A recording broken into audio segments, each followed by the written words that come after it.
Hi everyone and welcome. We're down here in my wormery, and it's been a week now since we checked in on the African nightcrawlers that we've got in this tub over here.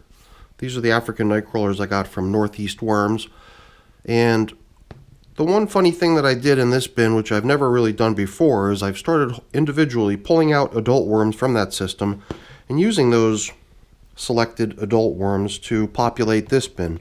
And on 4 separate occasions I've gone into here, removed adult worms, and stocked this system over here with the adults. And at this point, during the 4th and final haul out of worms a week ago from this system, it did seem like we pretty much evacuated the system completely. And then we fed the system. And that's the part that kind of makes it tricky, because why would you feed a system that's got no worms in it? Well, you know why? Because there's going to be worms in there. We're treating that as a cocoon nursery at this point. So it's foraging, even though what's foraging in there might not even be in there yet. I don't know. Whatever. I'm going to be checking in on this just to see how it's coming along. The only feeding we did apply last week was just a sprinkling of coffee across the top surface. Whether there's even worms in there to feed on that stuff or not is unknown at this point, I would have to say. And over here, this is just now a regular bin that's gradually had its population built up over time. And it's been a week since we put some berries in there, some leaves. Basically a type of feeding that I expect to see very little, if any, leftovers of. So I'm going to put a glove on. We're going to get these bins up on the bench and see how they're coming along. So let's get to work.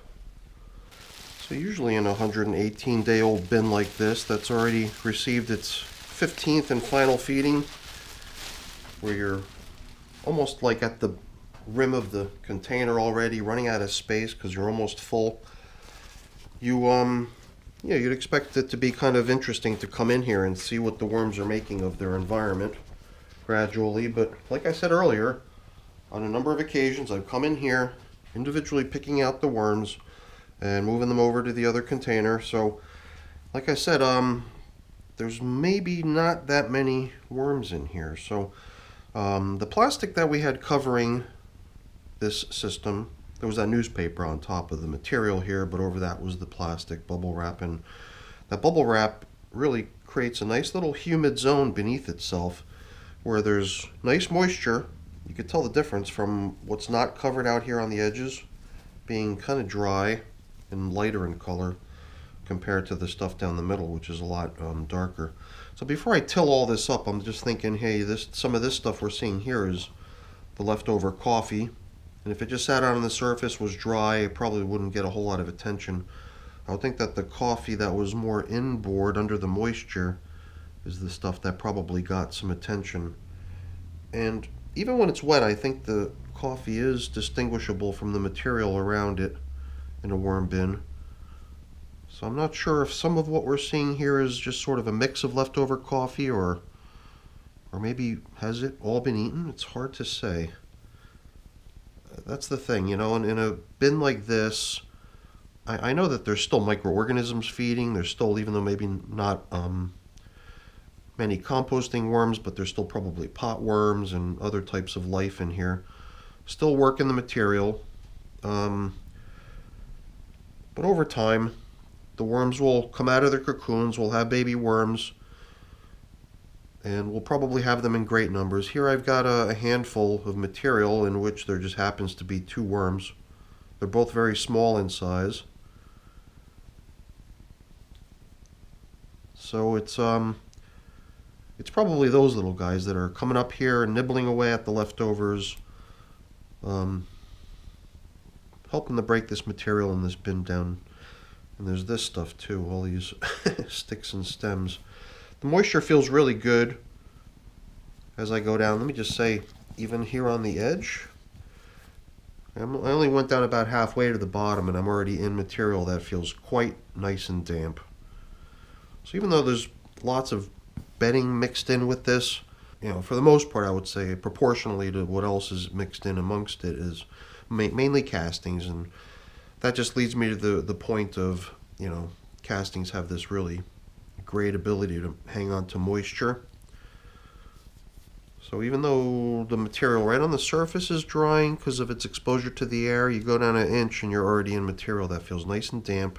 And if there were more worms in this system. We might see some hanging out right there near the surface on the border of the damp and dry material. But you know, right now I think we're in a little bit of a waiting game. I think we will start seeing more and more baby worms. I think they've got a good supply of bedding and food leftovers in this system to feed on. So I don't think there's real need here to do much else than just cover it back up and let it continue. I think we did toy with the idea previously of maybe pulling out large items so that this foraging process, the little wormies can focus on breaking all the little tiny stuff down and not worry about something large like this. But it doesn't matter to me. This is almost like a new bin starting out from scratch with little tiny baby worms who will in time fill in the blank spaces. Some of these slightly larger worms must be ones that just didn't really get noticed as I was pouring through the material and picking out worms. Although I did actually skip over worms that were kind of small. So I did try to pull out the largest of the worms, leaving behind the little ones. So yeah, I think we've got ourselves a pretty nice population in here already. Doing some pretty good damage on the food that they got last time, which is at this point I guess just going to be mixed in. So we'll do a quick till through here, but whatever is still remaining is leftover food scattered across the surface. At this point it'll just be blended in with the material to be consumed. Besides that half of a mango seed we spotted a moment ago, there was another mango seed in here that was, I believe, whole. Or at least that's how I remember it. I could be wrong. I think the only reason it sticks out is because I did actually go searching for both of them at one point, maybe in the last video, and I failed to find either one. So when I found that one, I was a little bit surprised, and then I thought maybe I'd find the other one pretty quickly. The other one's bigger, from what I remember. But I kind of went through this exercise last time, pouring through the whole bin, looking, and not finding it, and giving up in the end. So maybe it's not worth the effort to bother. Oh, there it is. We found it. How do you like that? So we toyed with the idea of removing stuff like this, but I believe we're going to leave it. We'll get a chance to check in on it, see how these cool fibers start to all unwind from each other and end up in this kind of interesting fabric-y looking material. And the seed itself is in there. I believe I saw a couple worms in there too, so maybe I'll leave these leftovers closer to the middle, which is where you might expect to find morsels of food. And here's the other one. So we'll do ourselves a favor and we'll simplify our search for those things next time. Alright, so moisture's good. Let's get this thing covered back up, and we'll get to check in on how the other bin's doing, where all the adults have been moved into. And I got a feeling that they probably depleted the food they got last time. I mean, blackberries, raspberries, the leaves off of a bunch of radishes or from a couple bunches of radishes. All those are things that I believe would probably get eaten pretty quickly. But you never know, so let's get the bin out here and we'll see firsthand how they did with that last feeding. Alright. What is this? Oh, you know what this is? It's funny. Right above this, on the shelving system, there must be a spider nesting right above it, or has a web right above it. And this just looks like all of the captured insects that have already been eaten, and that's just their kind of whatever the spider didn't want and threw over the edge, ended up on our top covering. So that's what that is. It's funny, you see something kind of out of the ordinary, you don't, you can't identify it right away, and then eventually if you just think about it, it makes a lot more sense. Just these weird little discolorations and a whole bunch of dead bugs hanging around. It's like, what the heck is causing that? I gotta say, things feel a little bit dry right out here on the surface.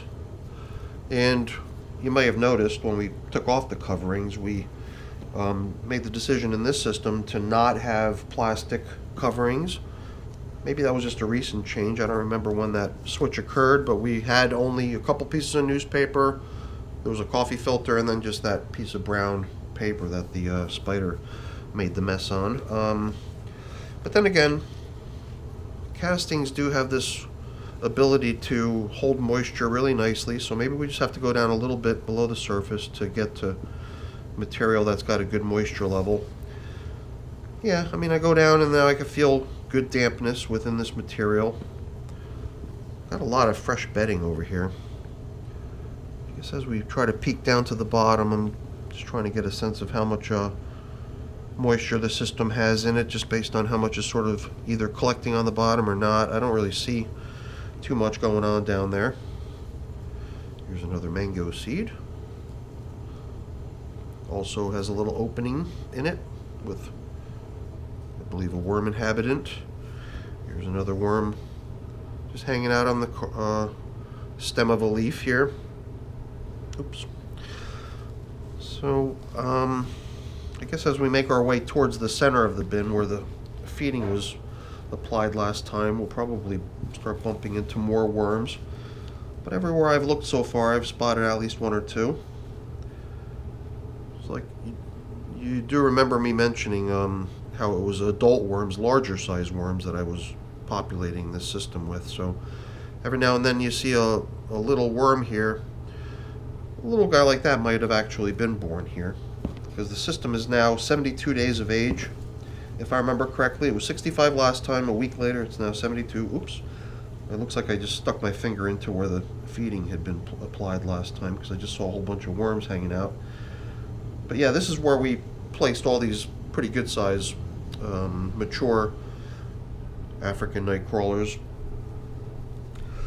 And the whole aim of it was to see if we could help preserve their large size.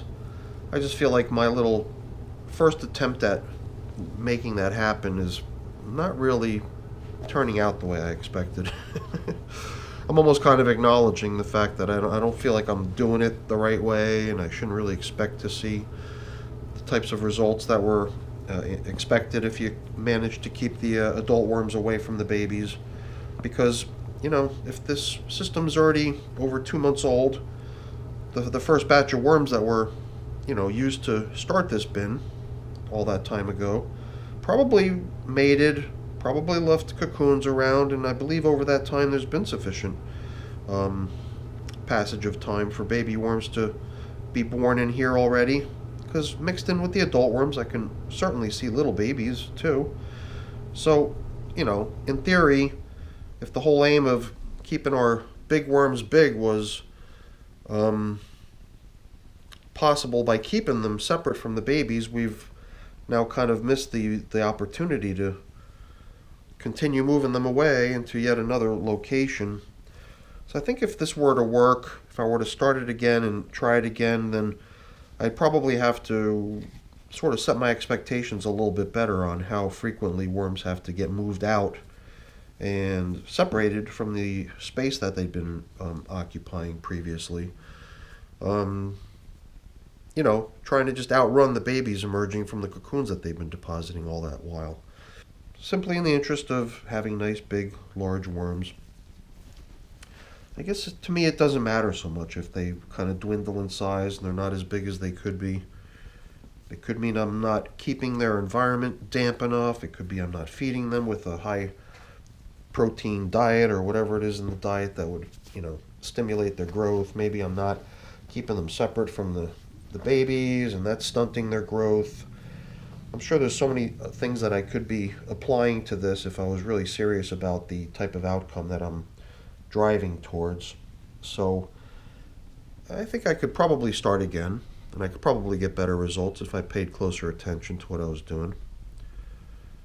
Something about the appearance of this worm, it's just so unusual. Such girth, you know, so thick and short. Seems like if it wanted to like elongate itself, it would probably have the ability to become about 2 or 3 times its current length. Look at those crazy colorations too. Pretty cool. All right, so enough geeking around here. Let's give these guys some food, because, you know, as I made my way through that middle section where the food was last applied, I couldn't see any signs of any leftovers. Radish leaves just seem to want to break down on their own regardless of what you do with them. So that was part of their feeding last time, so that stuff just probably almost melted on its own. Whether it was eaten or not, it probably didn't matter to the radish leaves because they just sort of decompose on their own without the need of any composters to come in and take care of it for them. The other thing added to the feeding last time, berries, a mixture of raspberries, mainly raspberries, but also some blackberries. I can't imagine there being many leftovers of that either. So they've done a good job breaking down the food that they were given last time. We found a couple large chunks of bedding that we might be able to just recycle down into our feeding area. But before we can feed, I've got to go to the refrigerator and grab them some leftovers, some kitchen scraps. I've got some coffee upstairs too that we can give them. It's just kind of fun to pour through a pile that has worms in it and just pull out a whole bunch of little guys, see how they're doing. There's a whole bunch of them in here. Nice population in here. Besides the worms that I gradually brought over from the other system, this system has also on its own been, building up its population with the worms mating, and a lot of these little worms in here being the proof of that. Ooh, over here too, I can feel a whole bunch of stuff going on. Look at all that. All right, sorry. I know it's there, and I know when I touch it, what'll happen if I upturn it. They'll all be brought out to the surface, and they won't like being in the daylight, and they'll all go squirming away. But I gotta go get some food, so I'll be right back. Let's let these little guys get back into the material.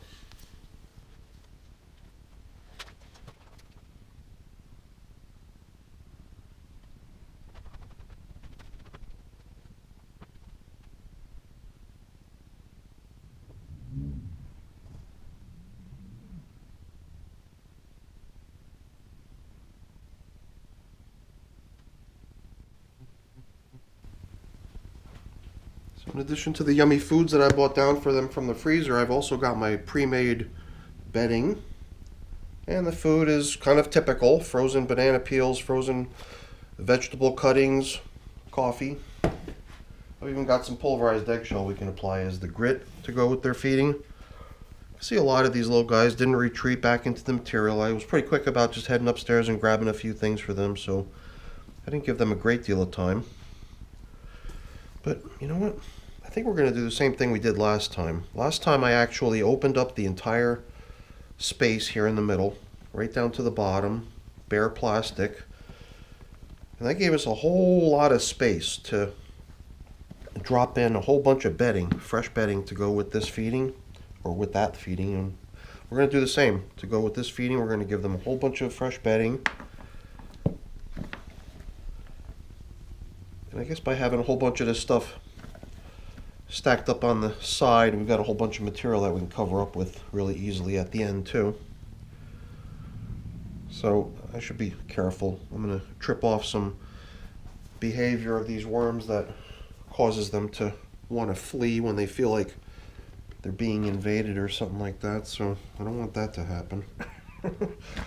Have a whole bunch of rogue worms trying to jump ship out of their bin because of the big disruption I caused. So here we can place the frozen foods right onto this material here that's worm-free. For that matter, even the space right below it is worm-free. We made sure of that by emptying it all out. So we're going to start sprinkling our food in here. That's about half the coffee that I bought in for them. So we'll give them the rest momentarily. The other coffee filter that I had in here, remember this from the beginning when we pulled it off? A lot of times when I got a fresh coffee filter coming in with the feeding, I'll hang on to that one and use that new one as the